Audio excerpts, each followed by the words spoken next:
Hey there, Randy Walker, WorldTennisMagazine.com. Want to talk a little bit about the USTA's great decision to hold the mixed doubles tournament prior to the start of the singles tournament. I think it's a great decision. Obviously, not a lot of people agree with me, or some people don't agree with me.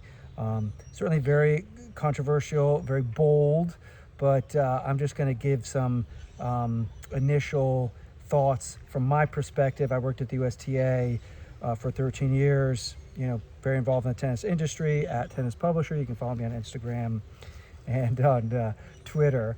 But one of the things that's interesting is for years, from the 30s, I think, all the way until 1967, the U.S. Open, the U.S. Nationals, U.S. Championships held their doubles the week before the singles. So this is not unprecedented to have the doubles first. The U.S. men's and women's doubles were played at the Longwood Cricket Club separately from the U.S. Open at the Westside Tennis Club.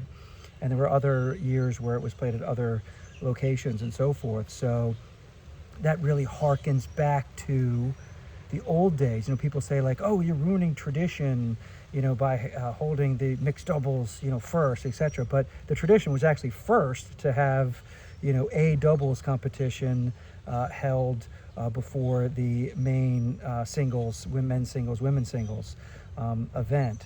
So that's one thing.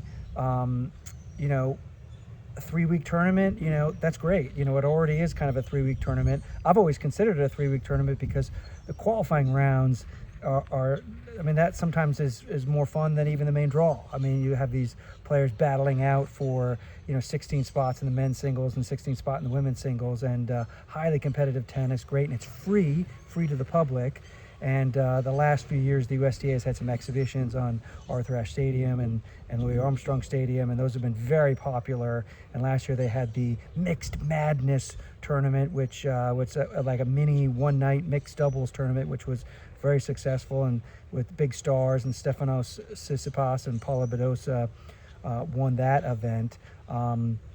So you need, so that's just a great way to extend the tournament to another week. And, everybody says, oh, the USGA is just doing it for money. Well, who doesn't do things for money, right? That's the goal of every corporation, and every person alive wants to make more money. So, the thing about the USTA is the money goes back into promoting and developing the growth of tennis. So that's good. A lot of people that I hear from in New York, I live in New York, my official residence in New York City, is people have, tickets are hard to get. The tournaments become so popular that it's hard to get tickets, and the ticket prices go up because, they sell out, and then the scalpers put it on the sites to resell and so forth. So this is another opportunity for people to watch U.S. Open tennis and to watch official U.S. Open tennis.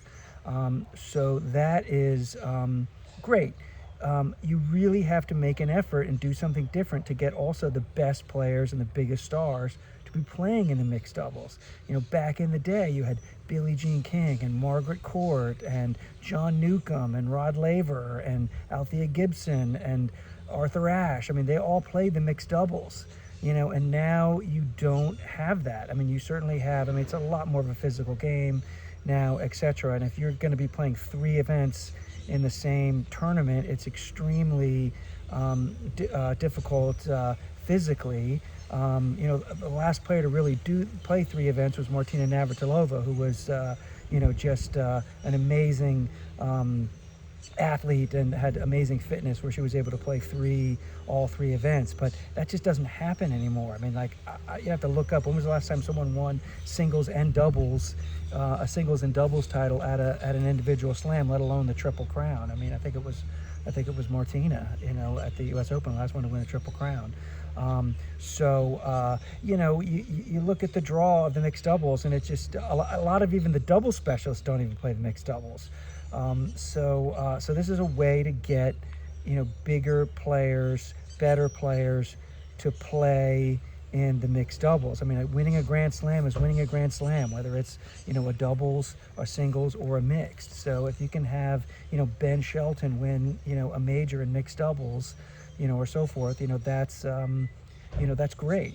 So, so all of that is a positive. I've made the case actually to have the mixed doubles played later in the second week of the tournament, but this works too, and I'm going to be anxious to see how it goes. So the things that people are mostly against is, number one is that the tournament is the format is fast 4 sets, 2 fast 4 sets, and a match tiebreaker for a third set, and that is a lot of people say that's not really worthy of a Grand Slam.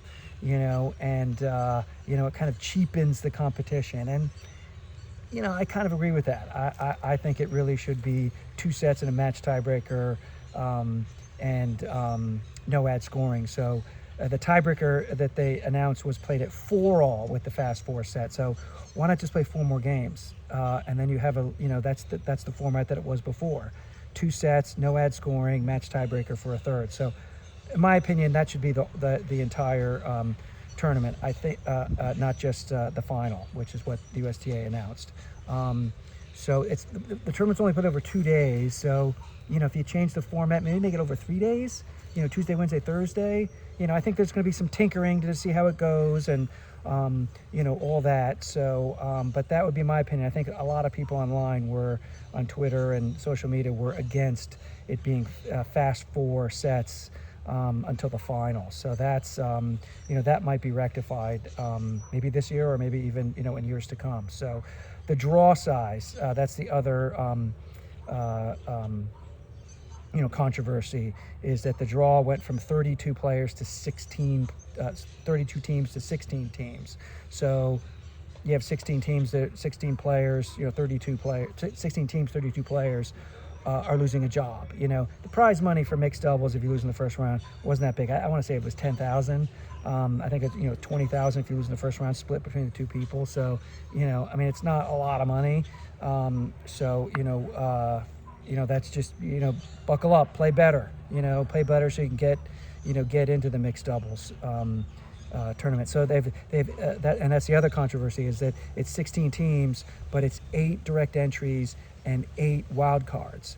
8 wild cards, that might be a lot. So maybe you go 4 wild cards, maybe you go 6 wild cards. But a lot of people are not going to get in because, they're not going to get a wild card. I'm just throwing this out there. Nick Kyrgios, extremely entertaining player, and a lot of people will pay money to watch Nick Kyrgios, but maybe he would get a wild card just because he's Nick Kyrgios and not on merit. So that is tricky. Me in general, I hate wild cards. For our Marty Fish Children's Foundation 15K Futures tournament here in Vero Beach, Florida, we have playoffs for every wild card. We have a wild card tournament for our qualifying wild card, for our main draw doubles wild card, main draw singles wild card. So we don't like wild cards. We want players to play for it. So 8 wild cards seems like a lot. 2, 4, that might be a little bit more digestible. And if you're giving it to a player just because they're box office and not out of merit, that could be a controversy. But kudos to the USTA for making this bold decision and trying to make mixed doubles, give it more of a platform, and showcasing that a little better, because really it's really forgotten. Nobody really watches the mixed doubles. It's never on TV except for the final, which is contractually obligated by ESPN. So this is going to give it some coverage on ESPN, on the ESPN networks, in that week leading up to the U.S. Open. Mixed doubles is going to have a platform.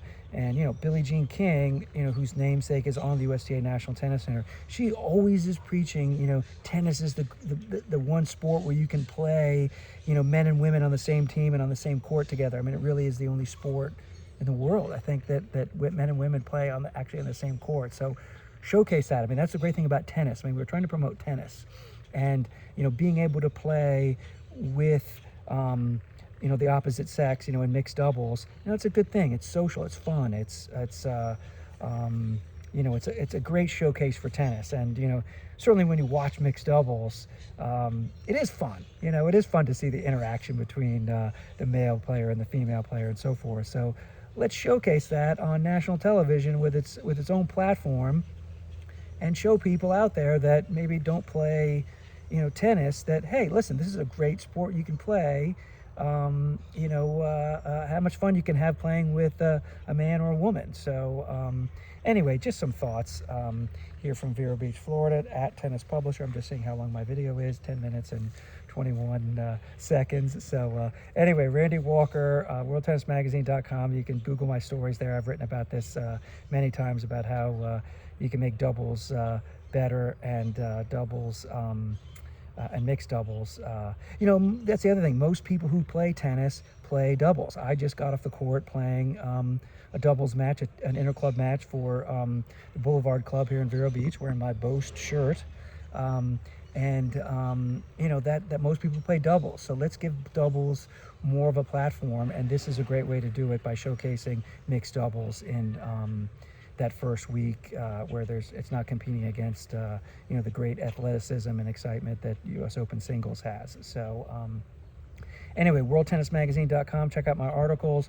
We'll see you at the 2025 U.S. Open, and check me out at Tennis Publisher. So anyway, Randy Walker from Vero Beach, Florida. Over and out.